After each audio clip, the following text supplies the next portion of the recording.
It's monthly wrap-up time. Let's talk about the 10 books that I got to in the month of August.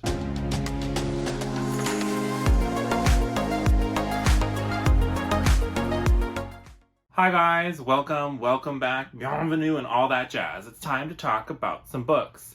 Or in particular, today we will be talking about the 10 books that I got, and one graphic novel, that I managed to get to in the month of August. So, like usual, let's just dive into a little bit of statistics, shall we? So those 10 books ended up being 5,200 pages, and of them, there was 2 3-star books, 1 3.5-star book, 3 4 stars, 2 4.5 stars, 1 4.75, and 1 5-star, giving me an average of 4 stars for the month. So, solid. We had a solid reading month. Like, on the whole, I really enjoyed everything I read. I didn't necessarily love everything I read, but it was decent. So as usual, this will be in ascending star rating order. So we'll start with my least favorite reads of the month and then work up to my favorite read of the month. First up, let's talk The Book of Gothel by Mary McMyne. This is a new release that just came out and I gave it 3 stars. And I didn't give it 3 stars because I thought the book was like bad or poorly written or anything like that. It was just very much like a disconnect of expectations versus reality. So if you look at the cover, it has like the Rapunzel braid coming out of the window. If you read the blurb, it makes it very much sound like you're getting this fun, like, fantasy origin story of the witch who stole Rapunzel, and maybe a little bit of a Rapunzel retelling, and that is so not what this book is. It is much more like historical fantasy focused on the experiences that women went through in this time period, and it definitely focused a lot on like childbirth and that kind of stuff because the main character was training to be a midwife from her mother, from like a long line of midwives and these very like witchy women. There is some examination of like the political situation at the time. There is a lot of like factual stuff in here that the author did their research on to try to bring in the more historical fantasy elements. It just was not what I wanted. I went in thinking cool, fun witch origin story, and I got slow-paced, very just slow historical fantasy, and that's just wasn't what I was looking for, wasn't what I thought was advertised. So if you go in knowing that it's going to be this like slow look at historical themes around women, especially witchier women and like that kind of stuff, then I think you could really enjoy this.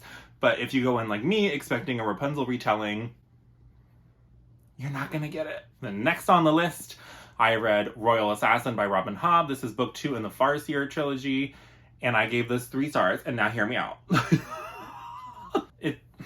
It's a little bit boring. So here's my issue. So I feel like the kind of tone and the political maneuvering and stuff, especially since I've been reading Game of Thrones or A Song of Ice and Fire at the same time as Farseer, I see like these brilliant flashes. The world building is super cool, the wit magic versus the skill magic, and all of these underlying political things that are going on. That being said, I feel like nothing ever really happens with them. So like every time I feel like there's going to be some big dramatic reveal or anything like that, like it just doesn't happen.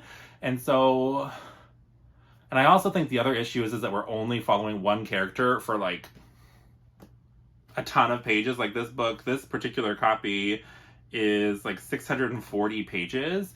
And so we're only following one character. He's in his teenage years. He's very angsty, very mopey. I think that the representations of depression and suicidal ideology kind of really matched up with like my own experiences growing up. That being said, it's still kind of boring the way that it's done. Like, I don't know, like every time I would be like, ooh, now there's this new world element that's happening. We're going to go to this place. Nope.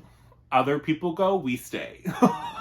So it's just like, and then the political maneuvering, I mean, everybody's a little bit young, so it's still a little bit like petty, backstabby, like it's not the dramatic, like mic drops of the backstabbing in A Song of Ice and Fire yet.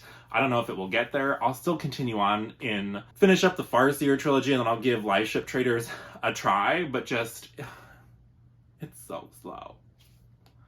So slow. And then speaking of kind of slow and dry, I read Fire and Blood by George R.R. Martin. This is the in-world history book of the Targaryen dynasty in Westeros. I gave this book 3.5 stars. And here's the thing. I think that there are many interesting things that happen, but this book is written intentionally dry and lacking in detail. So if you're going in expecting like a traditional narrative structure, like that's so not what this book is going to give you. What it's going to give you is a list of every name of everybody that was at a particular tournament. It will give you like the big things like this happened, and then it will give you some kind of inserts where it's like the maester in world who is like writing this history talks about how there's all these different sources, here's what the different sources say, but we really have no idea what actually happened. So there's a lot of that going on. So it's a lot of like unreliable narrator, but I really do love Westeros. It's like one of my favorite fantasy worlds ever. And so it was just fun getting to see some more of the world and the history, especially I read this to get ready for House of the Dragon, so having some of the like knowledge. And I think House of the Dragon is really going to succeed because this book, while it does have like the main big plot moments, all of the details and the dialogue and all of that kind of stuff connecting those moments is not in this book. So the showrunners really have so much flexibility in who says what and all of that kind of stuff, while still being able to stay true to what happens in the book. So I think that that will really be a strength for this show adaptation. And so far the show has been fantastic.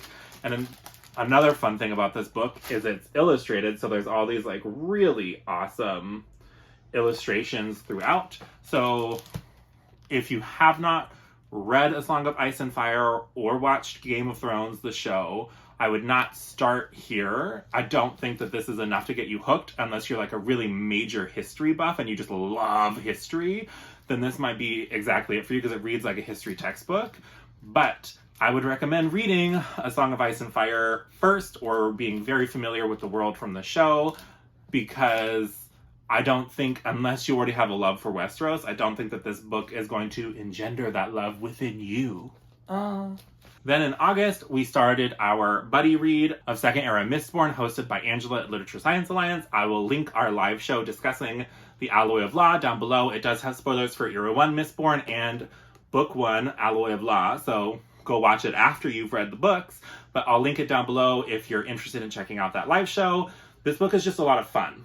Does it have the depth of like thematic messaging as I feel like Era 1 had? No. Does it have the same like gothic vibes? No. It's much more Western vibes, much more like steampunk era type vibes. Do I think that the characters go through like super fascinating arcs? No, but I mean, this is like 300 pages, so like I wouldn't know, I don't think that you'd expect that. It's very much focused on this mystery. There are these robbers doing some things and we're trying to figure out what's going on. It does expand into a larger plot in books 2 and 3. I think I have read them, but I have very vague memories. Like nothing is like really sticking out to me in an old noggin. But if you're looking for just a fun, campy, over-the-top dialogue, kind of ridiculous, Western steampunk mystery type vibe in fantasy, then I would highly recommend Era 2. If that's really not your jam and like over-the-top dialogue and kind of silly banter is not your thing, then maybe not.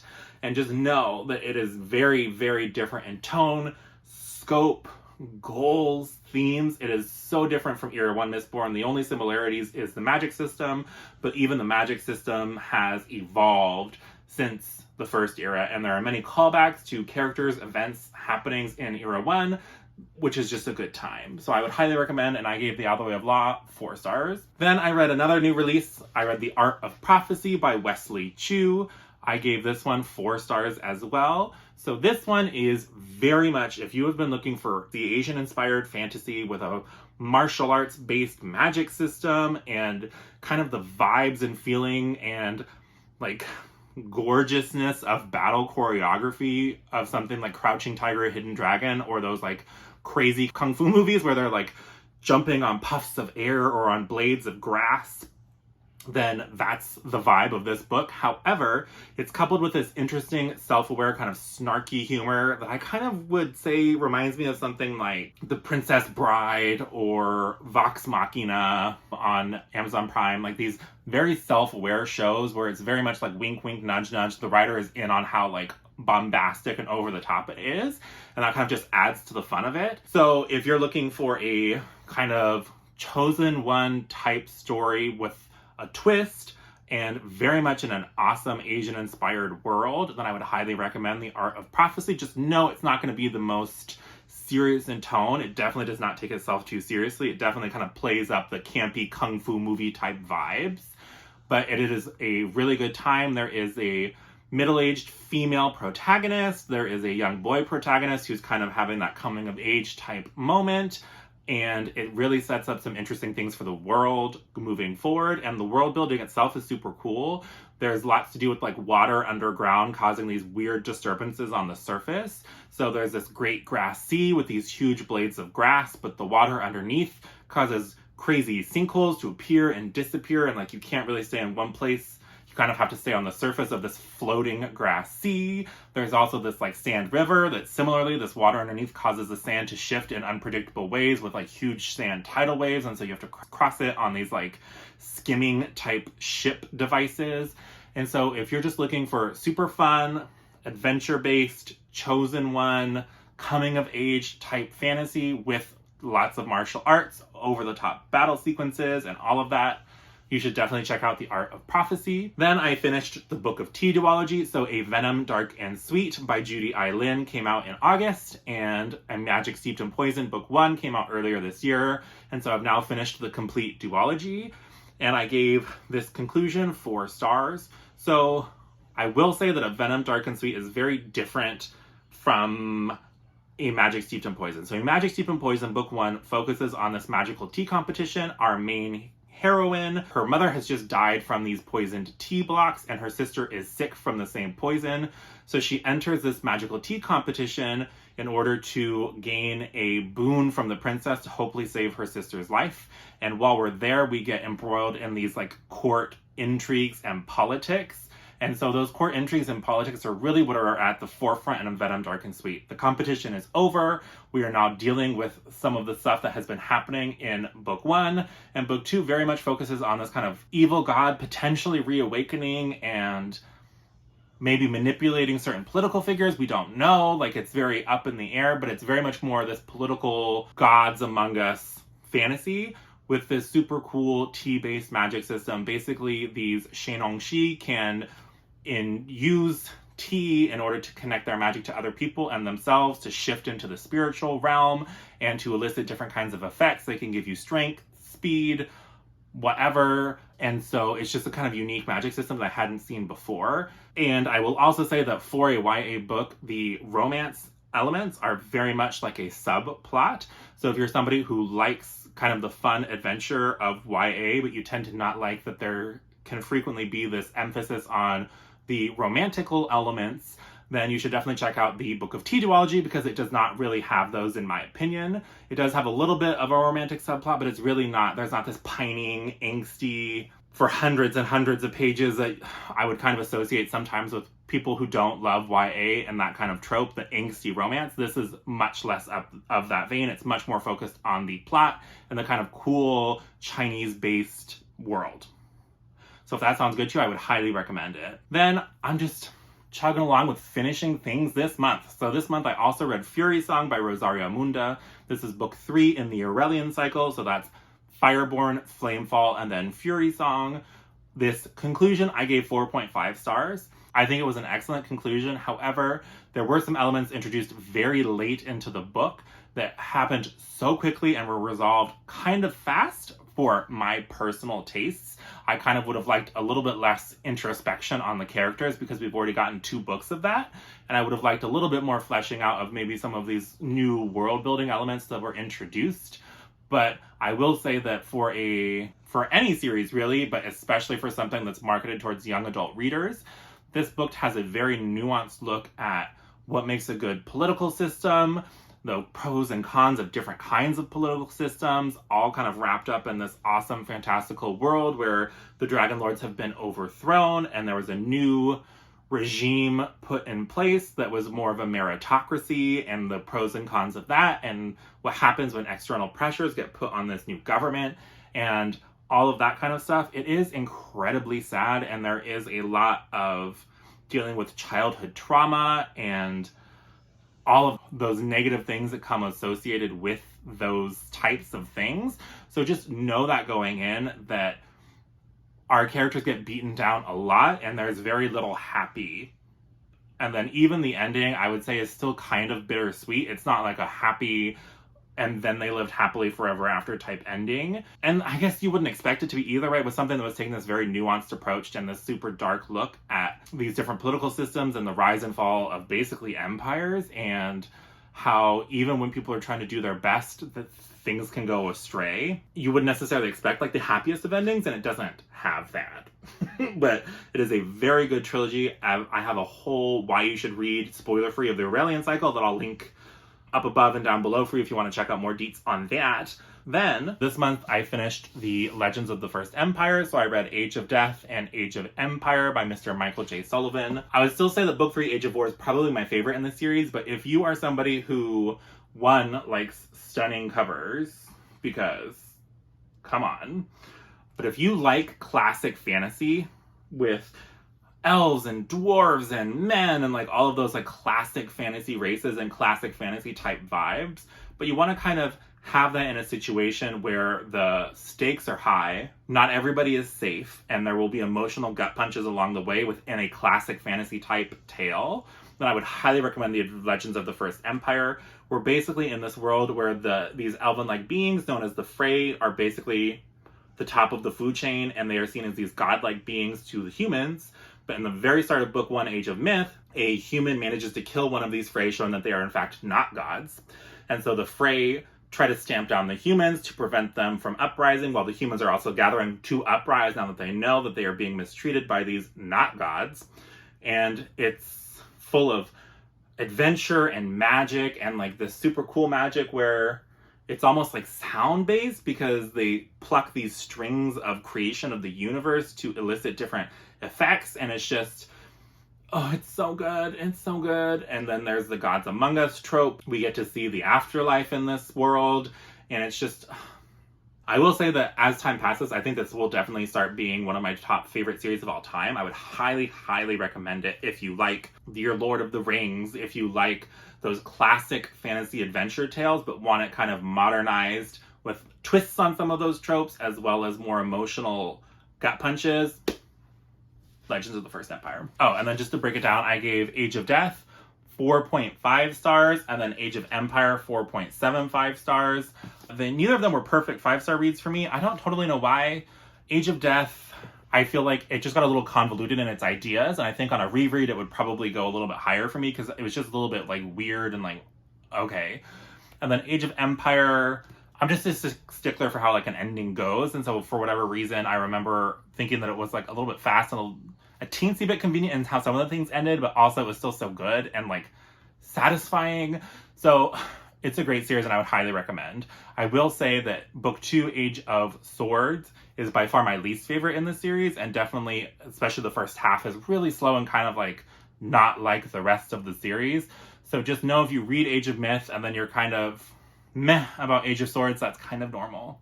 And I would highly recommend that you push through and keep reading, because this series is worth it. Just like you. And then the last thing that I read this month, and my favorite book of the month, was A Clash of Kings. This is Book 2 in A Song of Ice and Fire by George R.R. Martin. Just phenomenal. And I will say that as somebody that was a fan of the show before going back and reading the books, that this book is where you start to see a lot of the differences. There are a lot more fantastical elements, especially like fantasy horror type elements present in the book that they kind of cut from the show. I'm kind of assuming to make it more like maybe mass appealing for people that aren't super into fantasy, and to kind of focus more on the political aspects. But I hear that there are some shocking things that were really cut from the show in future books that are very different. So I can't wait to see more of those, because it was just so fun. First being back in Westeros and then getting to see all of these differences from the show, I had a really good time. I would also think that if you had just read these books and never seen the show, they're phenomenal. If you want slow political maneuverings, fantasy horror elements, very morally questionable characters that do horrible things, like horrible things, then I can't recommend these highly enough. I will say, however, that these illustrated editions are a little bit weird, because they have an illustration at the beginning of the chapters, and so many of those illustrations could be seen as quite spoilery. So just be aware of that if you are thinking about doing these illustrated editions, that you may want to like not look very close at the illustrations until after you've read the chapter that they're right before, or read a different version and read these on a reread or what have you. But this book, it's just phenomenal, and I can't wait to continue on the Song of Ice and Fire series. Then to wrap it up, I did read one graphic novel. I read Coven by Jennifer Dugan and illustrated by Kit Seaton, and I gave it 4 stars. This is very much if you want this kind of witchy, angsty, Teen Wolf meets Sabrina type vibes. I couldn't recommend this highly enough. Basically, there is a mysterious murder of this kid's parents, and so our main protagonist and her family moves back to be with their coven in this time and to start trying to figure out what happened to that family. And so there's like this mystery element, but it is very like angsty teens, but there is great queer rep. Our main character is in a female-female lesbian sapphic relationship, and then one of the main characters, there's these hints of maybe a male-male romance going on. And so if you want LGBTQ plus Sabrina witchy vibes, but kind of more like the Sabrina, like the first season that was really good of Chilling Adventures of Sabrina on Netflix, it's very much those vibes, but a little bit angstier and a little bit more mystery centered. Those are all the things that I managed to get to in the month of August. Have you read any of them? Did I make you want to fight me about Royal Assassin? Let me know in the comments down below. While you're down there, go ahead and hit that like button. Subscribe if you haven't already to see more bookish shenanigans like this from moi. And also, I have made an Amazon wish list since a few people have been asking. If you're ever interested in supporting my channel in that way by sending me some stuff to read, then it would be greatly appreciated, but in no way feel pressured. And so that link and information is down in the description bar below. Other than that, that's all I have for you guys today. I hope you have a great rest of your day, and I'll talk to you again soon. Bye!